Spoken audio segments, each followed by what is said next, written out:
मादा कांपने लगी कि अगर और ज्यादा दुष्कर्म हुआ और एक कंस ने इतना दुष्कर्म और किया तो फिर पृथ्वी रसातल को चली जाएगी। तो अब यहाँ पर कोई नहीं बचा।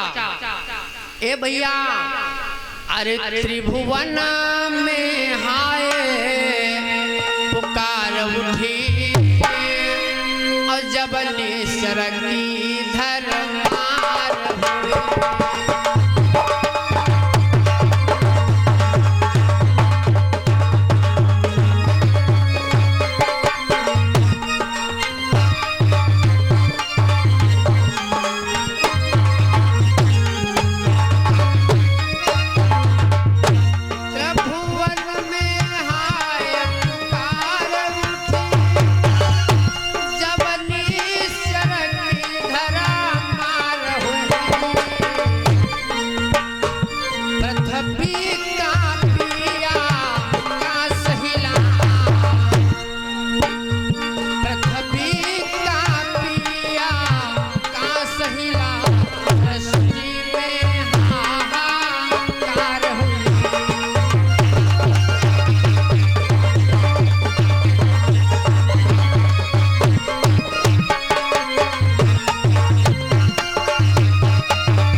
से बोझिल होने लगी। जब इतना दुष्कर्म, इतना छोटे छोटे बच्चों को मार दिया, राजा कंस इतना अत्याचार कर रहा है, देवता लोग आपस में मिल गए और बात करने लगे कि प्रभु ये राक्षस किसी को जीवित नहीं छोड़ेगा, अगर ये राक्षस किसी को जीवित नहीं छोड़ेगा तो फिर देवता लोग नाराज हो जाएंगे, पृथ्वी रसातल को चली जाएगी, फिर तुमको हानि पहुंचेगी। तो राजा कंस के हृदय में एक शक्ति को प्रवाहित किया। देवता लोग एक में मिले, एक शक्ति को प्रवाहित किया कि इसके घर में एक इसकी चचेरी बहन है, चचेरी बहन है और वो धीरे धीरे सयानी हो गई है, शादी के योग्य हो गई है। तो ऐसा करो, इसके हृदय में जिज्ञासा प्रकट करो कि हमारे घर में एक चचेरी बहन है, उसका विवाह करना है। तब ये उसके गर्भ से जब संतान की प्राप्ति होगी तभी पृथ्वी बच पाएगी, अन्यथा बच नहीं पाएगी।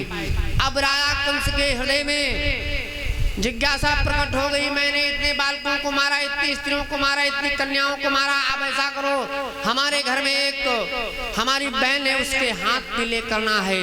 इसलिए द्वारपालों को और मंत्रियों को तुरंत भेज दिया, जाओ जहाँ कहीं अच्छा वर मिल जाए वहां पर देख करके हमारी बहन की सगाई कर देना, अच्छा वर मिलते ही हमको तुरंत बताना, बारात की तैयारी हम कर देंगे। द्वारपाल लोग तुरंत वहां से प्रस्थान कर गए, द्वारपाल लोग तुरंत वहां से प्रस्थान कर गए।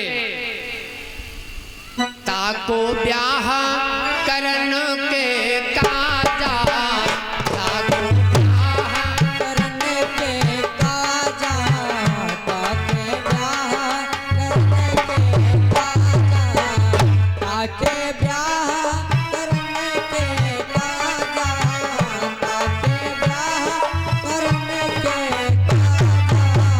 खोजवाए पर जहाँ तहाँ राजा,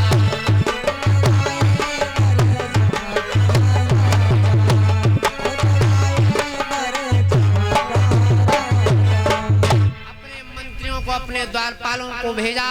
मंत्री और द्वारपाल लोग जब गए शादी देखने के लिए तो जाकर के सूरसेन के दरबार को जब पहुंच गए तो वहां पर देख रहे हैं उनका लड़का बहुत ही बढ़िया है, चरित्रवान है, ना तो गांजा पीता है, ना तो सिगरेट पीता है, ना तंबाकू खाता, ना गुटखा खाता, बहुत बढ़िया इनका लड़का है। शादी विवाह इसी के साथ में कर लिया जाए तो बहुत बढ़िया है, बहुत बढ़िया है। विश्राम सागर में चौपाई लिखी है, अरे सूरसेन के सुत वासुदेव,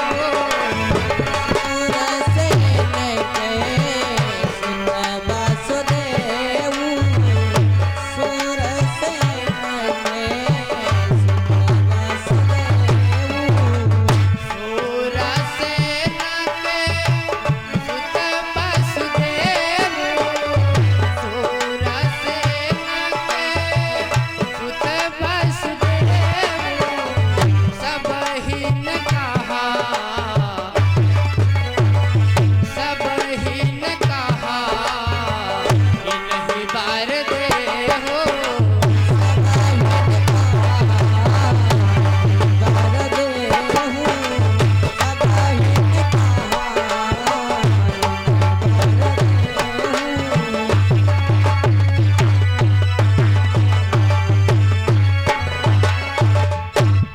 सूरसेन के सुत वसुदेव और सब हिन कहा नहीं कर दे। बड़ा बढ़िया लड़का है, बड़ा चरित्रवान है, बड़ा श्रेष्ठवान है, इसी के साथ में अपनी बहन का विवाह कर देना चाहिए। मंत्रियों ने जो ही आकर के बताया तो राजा कंस कहता है कि भैया तुम लोग देख करके आए हो, लड़का अच्छा है, ठीक है, जगह जमीन गाड़ी घोड़ा। और एक बात और बता दूं, एक बात मैं बता दूं अपनी तरफ से कि अपनी लड़की बिटिया का विवाह देखने जाओ, सब कुछ देखो, गाड़ी घोड़ा घर मकान, शहर में मकान, लड़का नौकर है, बढ़िया है, सुंदर है, चरित्रवान है, लेकिन साथ साथ एक चीज और देख लेना चाहिए कि जिस लड़के के साथ में मैं अपनी बहन का विवाह करने जा रहा हूँ, अपनी लड़की का विवाह करने जा रहा हूँ, तो साथ साथ इस चीज को जरूर देख लेना चाहिए कि लड़का जो है जिसका विवाह में करने जा रहा हूँ वो किस संगति में बैठता है, इसका सबसे सच्चा मित्र कौन सा है, सबसे सच्चा दोस्त कौन सा है। गाड़ी देखना, घोड़ा घर मकान सब कुछ देखना, और सब कुछ देखने के बाद में ये जरूर देख लेना, उस लड़के से मत पूछना ना, उस लड़के से ना पूछना उसके दोस्त को, क्योंकि हर एक लड़के के पास में एक दोस्त होता है, बहुत पक्का मित्र होता है, हर एक लड़के के पास में दोस्त होता है, तो उससे मत पूछना। और ये अतुल भैया जी की तरफ से चंदीपुर एवं निकनामपुर की पावन धरती से 101 मुद्राओं का दान हुआ है। जीवन मंगल में रहे। व्यास से हार्दिक स्वागत। सब कुछ देखना, लेकिन ये जरूर देखना कि जिस लड़की के साथ में मैं अपनी बिटिया का विवाह करने जा रहा हूँ उस लड़का का दोस्त कैसा है। अगर जो उस लड़के का दोस्त दारू पीता होगा, गांजा पीता होगा, तो समझ लो जिसके साथ में तुम हाथ पीले करने जा रहे हो अपनी लड़की के, वो भी जरूर कोई न कोई कार्य करता होगा नशे का। हाँ, इस चीज को जरूर देख लेना चाहिए। तुरंत लौट करके मंत्री लोग आए, तुरंत बताए कि राजन सूरसेन के दरबार में उनके वहाँ एक पुत्र उनके पास में इतना सुंदर है, इतना सुंदर है, कितनी भी प्रशंसा कर डाली जाए फिर भी कम है, उसके साथ में अपनी बहन का विवाह कर दो। राजा ने कहा, कंस ने कहा ठीक है, अगर जो आप अच्छा समाचार लेकर के आए हो तो तुरंत तैयारी करो, तुरंत विवाह हो जाए। तैयारी तुरंत कर दिया और विवाह की तैयारी हो गई, बारात आ गई। और जब बारात आ गई, ए भैया, तब नरेश वसुदेव को और दीनी सुता विवाही, दो दिस उत्साहयती पोका पे कह जाए। अपनी बहन का विवाह राजा कंस के साथ में संपन्न करा दिया, दिव्य दान दिया। जितना देश का उतना दान राजा कंस ने दिया। दान से जितने वाहन आए सब वाहनों को भर दिया, अन्न से भर दिया, और सोना और चांदी से, हीरा मोतियों से सभी पालकियों को सजा दिया और डोली में देवकी को बिठाने के लिए चल पड़ा। गज सुंदन है मपट और रातना अनेक नदीन, याचक सब परितोष करे और पिता बहन को कीन। राजा कंस अपनी बहन को डोली में बिठाने चला, डोली में बिठाने चला। आज इधर क्षण मात्र के समय में देवकी अपने भैया के पास में गई और अपने भैया के गले में लिपट करके रोने लगी। बोले, भैया, अरे पिताजी ने तुम्हारे लिए इतना बड़ा महल बनवाया, इतनी जमीन तुम्हारे पास में है, घर इतना बड़ा है, और हमारे लिए क्षण मात्र के लिए जगह नहीं है। इतना जल्दी कर रहे हो, जल्दी जल्दी बैठ लो, गाड़ी में चली जाओ। हाँ, इतना जल्दी। आज देवकी बोली है अपने भैया से, ए भैया, जिस डोली में बिठाने हमको जा रहे हो ये आम डोली नहीं है। तो राजा कंस कह रहा है, क्या कह रही हो बहना, ये आम डोली नहीं है। तो राजा कंस कहता, हाँ,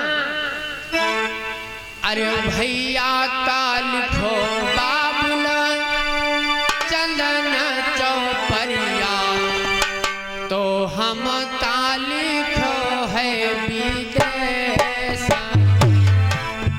भैया का लिखो बाबुल चंदन चौपरिया, तो हम का लिखो है विदेश।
अपनी बहन को डोली में बिठाने चला।